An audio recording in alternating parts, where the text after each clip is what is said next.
With Miller Mott College's online programs, you can choose when you study. Our online programs give you the flexibility to make education work with your schedule. Earn your degree without derailing your life. Visit us online at miller-mott.edu. That's miller-mott.edu. At the Battle Creek, at the sand. Post used to come around at the sand, right? And then he just left and all of a sudden had this great idea for cornflakes. What? I'm sorry. No. Hi, my name is Richard Dix, and this is How Did That Happen?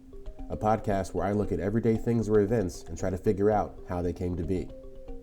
Every week I will research one topic, and by the end of the episode, I hope to truly have the answer to the question, how did that happen? Hello, and welcome to another episode of How Did That Happen?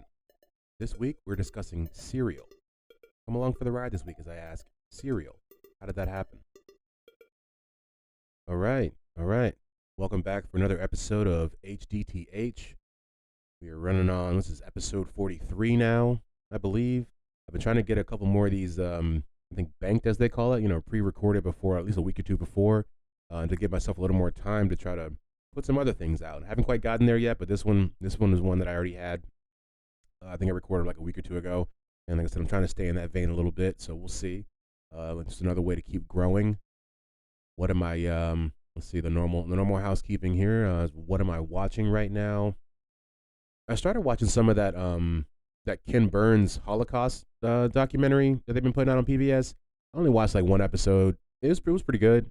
I love Ken Burns' stuff. I've watched documentaries on his documentaries, like the whole style and the way that he shoots his documentaries, and the fact that like he's kind of the one who pioneered the whole idea of like putting a picture on like a little one of those whiteboards and like zooming in on it really slowly as he tells you what's going on. Like that is like the majority of like documentaries now, but a lot of people don't have the same information or production value that he does. But that is a Ken Burns type thing. I'll tell you what, I've also been watching. I've been watching it on YouTube, but it's a History Channel show. I forget exactly what it's called, but it's when this guy goes underneath. The whole thing is the guy goes underneath like the normal parts of the city and goes in like tunnels and in subways and stuff like that, and like the deeper parts that you don't really think about. And I watched one on New York City, and I didn't realize that they are going in some cases under the East River with these tunnels. Like I'm from Hampton Roads. We have tunnels that go underwater to go under bridges, but I didn't know that you can actually put a tunnel under a river. So that was some crazy stuff that I learned this past weekend. And actually, I watched like 10 of those episodes, and he goes all over the place. I mean, they go up and they go down. They climb these mountains in Ethiopia and find this church up there, and it's like the mountain is like ergonomically shaped from all the feet and hands that have climbed it over the past like I guess couple thousand years. And it's wild. It is.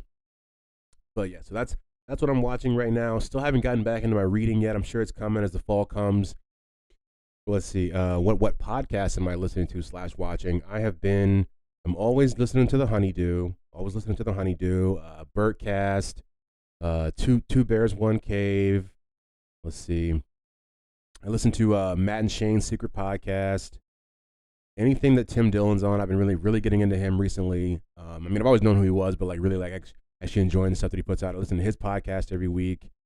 Can't really think of any too many more off the top of the head. If you guys want to drop some recommendations, I'm certainly down to listen to them. I do that all the time at work. What kind of podcast are you guys listening to? This is what I'm listening to. Although, by the way, I have a podcast if you want to listen to. But yeah, that's pretty much all I got to say. Don't want to ramble too much, and so without further ado, here's the episode.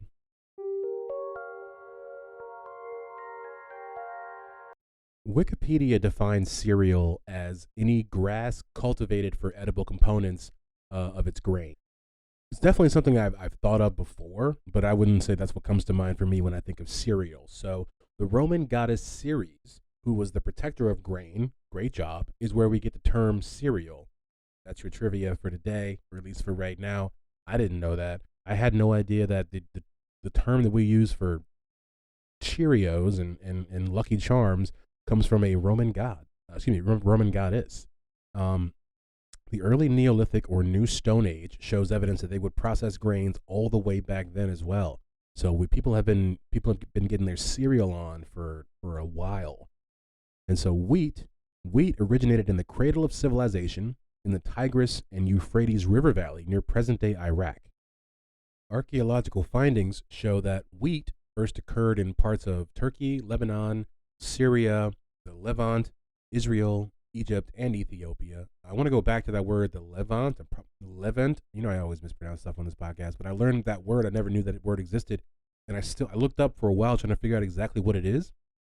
But it basically just alludes to the idea of a place where it all began. If I'm getting it wrong, please at me. And for once, I would say let me know, because I was trying hard. They mentioned it in a couple articles that I read, and I kind of understand it. But it's basically like it.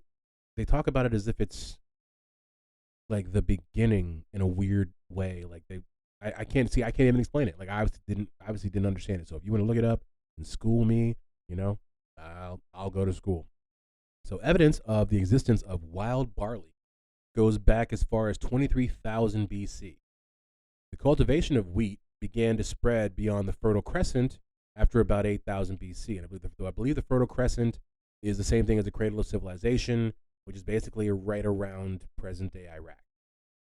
Wheat reached Greece, Cyprus, and India by 6500 BC, and Egypt shortly thereafter. The early Egyptians were developers of bread, and with the use of oven technology, developed baking into one of the first large-scale food production industries, which is pretty interesting because, well, I wouldn't say it's pretty interesting. I just find it interesting that because people love bread. People love bread. So by 3000 BC, wheat had reached England and Scandinavia, and one millennium later, it reached China. These processed grains would be used to make things like oatmeal, porridge, gruel, that's a favorite, and other warmed grain-based cereals, which I've never really been a fan of. Never been a fan of like warm grain-based cereals, and I guess I think grits fall into that category as well. Cream of wheat, all that stuff. Like, I mean, it's cool. Like, I'm not a big oatmeal guy either, so like all of this stuff does not sound appetizing to me in the least. But this would continue for thousands of years until civilization modernized, thankfully, and the idea of breakfast in the household changed. It changed over time, and so in the Middle Ages, breakfast could be something as simple as a chunk of bread and a bit of wine. As time went on, though, things were added to the menu, and I'll read you off a pretty quick medieval menu, but I'll mention from an article that I read a little bit earlier that they were talking about just the idea of breakfast in the Middle Age times, because this was, technology hadn't progressed as far, I guess, for one reason, but it's like breakfast at that time was kind of it took time to make. So they said, breakfast wouldn't even really be ready until like 11 o'clock, and so by that time, half your day is gone, half the work is done, or whatever, if when you're doing whatever your medieval tasks are, whatever storming, whatever castle you're doing, but so they wouldn't have the breakfast ready when they left at the normal breakfast time. So I don't know, it's just interesting to think, like, when you say breakfast, this is really more like a brunch, really more like an early lunch, but breakfast for all intents and purposes here. So we have the normal. What I'm going to do is just read off to you, not quite a menu, but a list of things that would be eaten. So don't look that this is what's going to show up on your table. But this is all the options you would have had at your disposal about 600 years ago, maybe 700 years ago, maybe like 900 years ago. So we got ale, we got anchovies, we got beef, beer, bread, as we mentioned, cheese, herring, and I will say all these fish come either smoked or preserved. So I'm saying once. You got the herring, you got the salmon, you got your saltfish, cod, whiting, and sop in wine, which, I mean, don't tempt me with that sop in wine. You don't want to get me there. Love that sop. And then trout, once again, smoked or preserved. That's a hearty medieval breakfast right around the year 1000. And there's one of them that hung around, evidently. In Britain, it's not out of the norm for somebody to eat kippered herring. And it was breakfasts like these that were popular when inventors went looking for more healthy breakfast alternatives. They were like, I'm tired of eating smoked fish for breakfast, Mom. We have to do something else. So this brings us to modern cereal, to the idea of modern cereal. And so food reformers in the 19th century, which is just the 1800s, called for cutting back on excessive meat consumption at breakfast, and they explored numerous vegetarian alternatives. So basically, they were feeling pretty much the way I was saying a little bit earlier, which like, do we have to eat fish every day for breakfast? Maybe we can find something else. Maybe we can make some hot, warm cereals or something. Hope not. So then we get to our man Ferdinand Schumacher, who's a German immigrant who began inventing cereals in 1854 with a hand oat grinder in the back room of a small store in Akron, Ohio. An old Ferdinand was born in Celle, C-E-L-L-E, Hanover, Germany, on March 30th, 1822, and he was the son of a merchant. Aren't they always? He completed high school locally, because where else would you in 1822, and apprenticed in the grocery business. He pursued this and clerked in a manufacturing business until age 28. And at this point, he and his brother Otto left Germany for greener pastures. He farmed for 2 years and established a grocery trade in Akron, because that's what he's good at. And he remembered back to his old Germany days when he used to grind oats and sell them as breakfast food. Now, what I didn't do is the research, and there were multiple articles that I read that mentioned that people from Germany did this, that this was a common occurrence, I guess, for like local, German villages or whatever during that time. Multiple people who came to America then chose to do the cereal thing in America. So I would love to at some point go back and find out who was making all this cereal in Germany. But he decided to, like we said, he decided to do the same thing that he had done in Germany, in Akron, Ohio. Old Ferdinand started selling his oatmeal, and from there it branched out to the rest of the United States. Let's see, his German mills. It was called the German Mills American Oatmeal Company, and it was the nation's first commercial oatmeal manufacturer. So in 1877, Schumacher, I think it's Schumacher, just from the way it's spelled. Not that there can't be shoemakers out there, but I'm just saying. They adopted the Quaker symbol, which was the first trademarked, which in 1877, Schumacher adopted the Quaker symbol, the first registered trademark for a breakfast cereal. A little trivia for you there. In 1863, I'm going to take it back for a second. James Caleb Jackson, a religiously conservative vegetarian who ran a medical sanitarium in Western New York, created a breakfast cereal from graham flour dough that was dried and broken into shapes so hard they needed to be soaked in milk overnight. He called it granule. I don't know how much I believe about that story, because it just seems too too happenstance. Like, oh, you did all this in one night. You did the dried, thing or whatever, and then you needed milk too. Because what we'll find out is that actually all of this actually happened for the Kellogg brothers over time. So bring in our man, our good friend, John Kellogg. And he is a staunch vegetarian who only wore white. He was especially interested in bowel movements, which is a good hobby to have.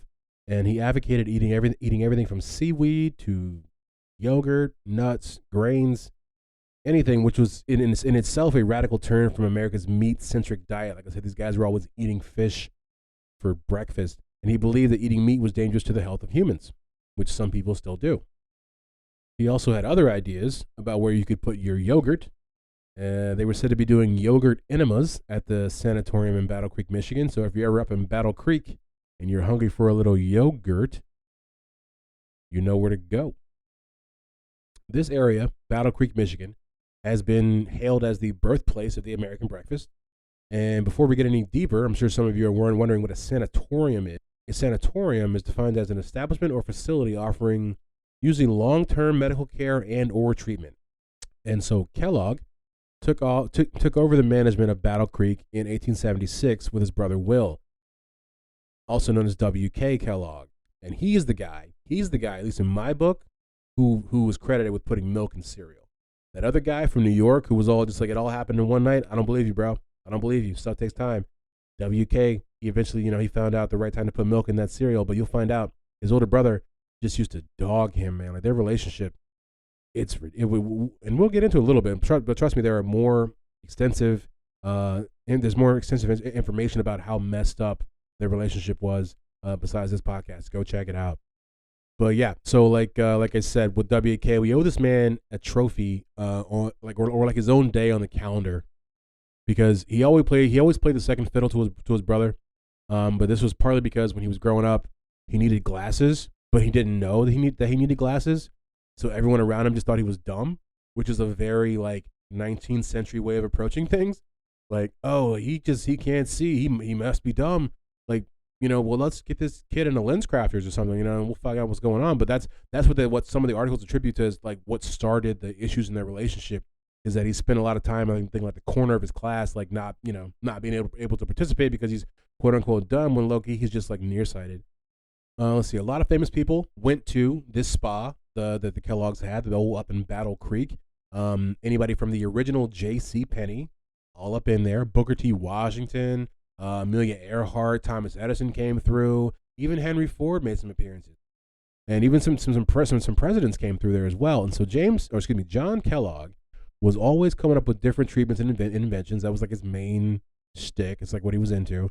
He is said to have created the first exercise tapes, which I found to be very funny. Just the idea that existed. And so he did.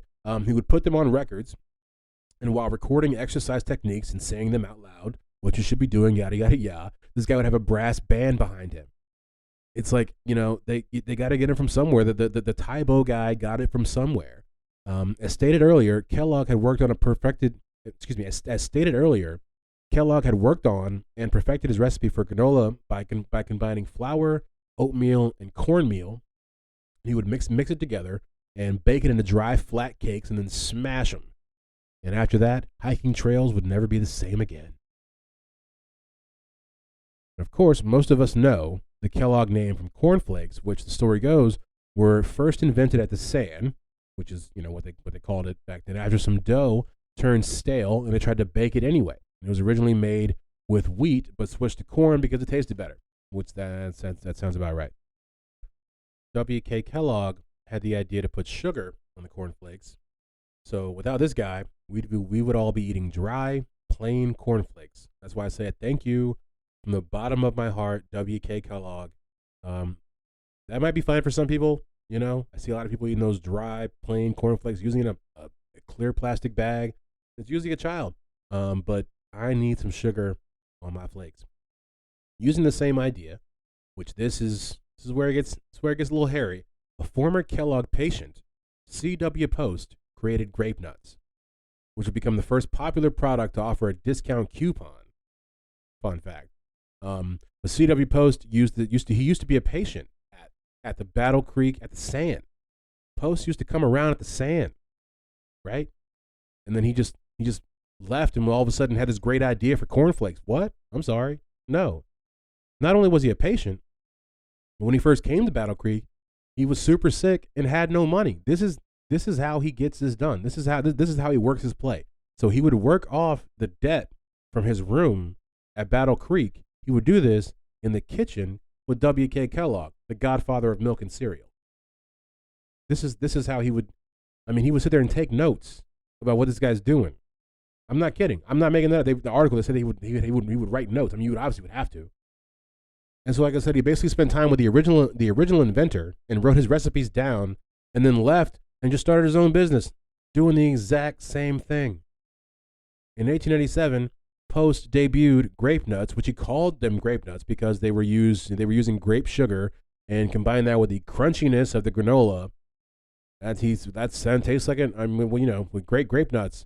In 1906, W.K. Kellogg created the Battle Creek Toasted Cornflake Company, which is a lot longer than just the word Post, and that would go on to become Kellogg's. And so basically, I'm not going to bore you guys. They go back and forth for years and years and years and fight about who's not about who created it, but just about trying to establish dominance in that field, which obviously the Kellogg's created. But then there's always going to be competition. If you got something good, there's always going to be competition. There just is. That's how you kind of know if it's good or not. That's pretty much where that's where this ends as far as the idea of how cereal happened, because it goes on and we get Apple Jacks and yada yada yada, and I'll even tell you the story of Tony the Tiger before we get out of here. But there was one little piece of information that I found that I thought was just too. You look this stuff up and you're just like, what? So this story starts in the 1930s with the Ralston Purina Company, and they introduced an early version of wheat checks, calling it shredded Ralston. Now, Wheat Chex is just Chex Mix for those who are wondering what Wheat Chex is.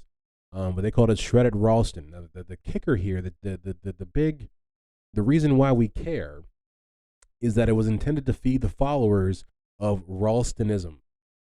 And Ralstonism is a strict racial social movement that included a belief in controlling the minds. That's where Chex Mix comes from, guys. They originally made Chex Mix to feed people who they were training in the controlling of minds. And I'm not talking MK Ultra. We're not talking CIA. We're talking more like Jerry Jones and some Kool-Aid, but a little bit different. At their height of the Ralstonism, they had about 800,000 followers, and it was their idea that they were creating a new Caucasian world that would castrate all non-white males. And if you don't know what castrate is, I'm not telling you here. Google that for yourself. Sorry if it just got dark, but that's where this information leads you sometimes. I mean, I could not believe what I just saw when I was reading about cereal. That's why I do this podcast, because you're looking up cereal, and you're like, cool, oh, can I just also find out some information about a racist cult that created cereal too? Sure, why not? And from that, I'm going to tell you the story of Tony the Tiger, and then we're going to round it up. You know how it is. So, after World War II, cereal consumption increased with the advent of the baby boom, and sugar became a selling point. This is where we get all our sugary cereals and all that stuff. Kellogg's invented Frosted Flakes, and its pitchman, Tony the Tiger, began a new era of television advertising for cereal. And so Tony the Tiger was introduced in 1952. Oddly enough, same year that the Queen did her coronation. Been watching all that Queen stuff. It's a whole different story. He initially had a whole gang of other animal friends that helped market his Kellogg's cereal, but after a year, they got rid of all of them. Just he stayed. There was a bunch of things like alligators or like kangaroos and stuff like that. It was, they all had different names. They were all friends, and then Tony just ostracized them all and was like, "No, I got this." He was designed by a group of animators that used to work for Disney. So basically, Disney like low key designed Tony the Tiger, and they also designed other things like the Snap Crackle Pop dudes from Rice Krispie and one of the Baltimore Orioles logos just to even it out. And that is how cereal happened. And now it's time for the roundup. The roundup. The roundup. And we're going to round it up. The Roman goddess Ceres is where we get the name cereal. Humanity has been cultivating wheat and other grains for at least 10,000 years. Hot cereals have been around for thousands of years. Cold cereals are not invented until the mid-1800s. This is done by a number of men, but the main drivers behind the idea of the cold cereal are the Kellogg brothers. Things I didn't know before, and now I know them. Never heard of these things. What are they? All right. Let's see. So the first thing I didn't know, which is, some of you may have known this, it is the origin of the word supper. And so it really comes from almost back in the Middle Ages, the medieval times, and it was the second meal of your act, like to end your day. There was a second meal that was usually prepared some 6 to 8 hours later after their breakfast, which we mentioned usually happened around midday anyways. But the original basis for the second meal was often soup or sops, as it became known, and so that's where you get the term. As you continue to go, it just becomes supper. That's your dinner, and that's because it was usually soup based to begin. Just something I didn't know. Let's see the next one. Let's see. This is ridiculous, but I just had to mention it. Tony the Tiger used to have his own Twitter account, but he kept getting sexual advances from the furry community, trying to get him to go out on dates and other things like that. If you don't know what the furry community is, you're in for one heck of a Google search. Let's see here. I talked about the contentious relationship between John Kellogg and his brother W.K. Kellogg, and one thing that I saw that I just felt I had to mention, you talk about this guy John Kellogg was just a piece of work. He would make his little brother take dictation for him while he was on the toilet. So he'd probably be like standing there in the toilet while this guy's taking a dump, having to write down all amazing thoughts his brother was bringing up. It's like, how many different ways can you torture this guy? Like I said, there's much more. There's a lot more. They had a very interesting relationship. And the last one that I have here, it's just, you keep looking this stuff up and everything's always connected. The daughter of C.W. Post, she took control of the company when he died, and she made a lot more money because people kept on eating that cereal. And she owned a Palm Beach mansion while doing so. Now, she sold it to Donald Trump, and that is what is now Mar-a-Lago. So Mar-a-Lago is really all post-cereal money. It's all grape nuts money. Just things we didn't know, All right. That was another episode of HDTH. I want to thank everybody for stopping by and pressing play as you always do. If this was your first time, glad you came by. I don't think there's much else to say. Like I normally do, like and subscribe anywhere you find this, Apple Podcasts, Spotify, any of that stuff. It really does help. I see the activity on the pages, and I see the followers, and man, I appreciate you guys. See you guys next week. Judy was boring. Hello. Then Judy discovered ChumbaCasino.com. It's my little escape. Now Judy's the life of the party. Oh, baby, mama's bringing home the bacon. Whoa, take it easy, Judy. The Chumba life is for everybody. So go to ChumbaCasino.com and play over 100 casino-style games. Join today and play for free for your chance to redeem some serious prizes. ChumbaCasino.com. No purchase necessary. Void where prohibited by law. 18+ terms and conditions apply. See website for details. Lucky Land Casino, asking people, what's the weirdest place you've gotten lucky? Lucky? In line at the deli, I guess? Aha, in my dentist's office. More than once, actually. Do I have to say? Yes, you do. In the car before my kids' PTA meeting. Really? Yes. Excuse me, what's the weirdest place you've gotten lucky? I never win and tell. Well, there you have it. You can get lucky anywhere, playing at LuckyLandSlots.com. Play for free right now. Are you feeling lucky? No purchase necessary. Void where prohibited by law. 18+ terms and conditions apply. See website for details.